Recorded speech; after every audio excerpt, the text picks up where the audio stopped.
నమస్తే అండి. నా పేరు Sushma. Welcome to Sushma family vlogs. మరి ఈరోజు మన రెసిపీ వచ్చి ఎంతో టేస్టీగా నోరూరించే పప్పు పాలకూర. మరి ఇది ఎలా చేయాలో నేను మీకు ఇప్పుడు చూపిస్తాను.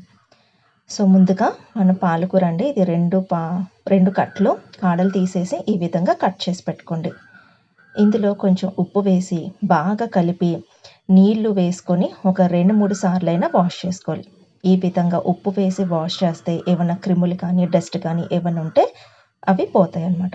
ఇప్పుడు కుక్కర్లో ఒక 2 గ్లాసుల కందిపప్పు అండి వేసుకోవాలి.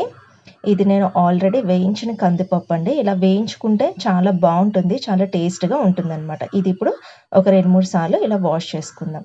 ఇలా వాష్ చేసుకున్న దాంట్లో మనం కట్ చేసి పెట్టుకున్నటువంటి పాలకూర మొత్తం వేసేయండి.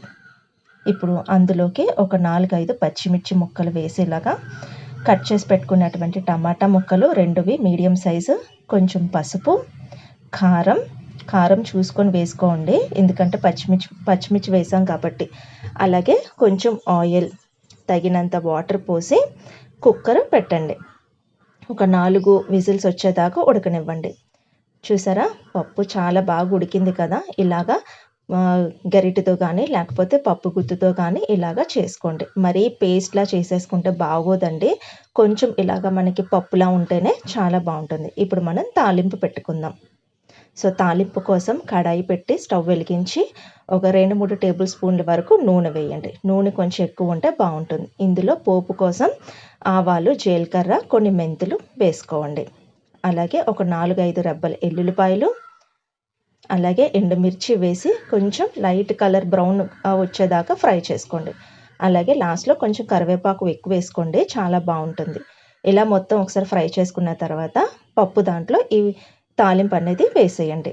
సో తర్వాత కొంచెం చింతపండు రసం వేసుకోండి, బాగుంటుంది.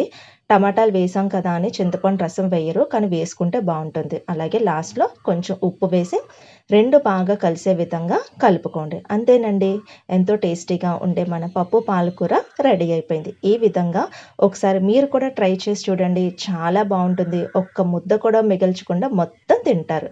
మరి నా ఛానల్ని లైక్ చేయండి, షేర్ చేయండి, అలాగే సబ్స్క్రైబ్ చేయండి, అలాగే నన్ను సపోర్ట్ చేయండి. బాయ్ అండి అందరికీ.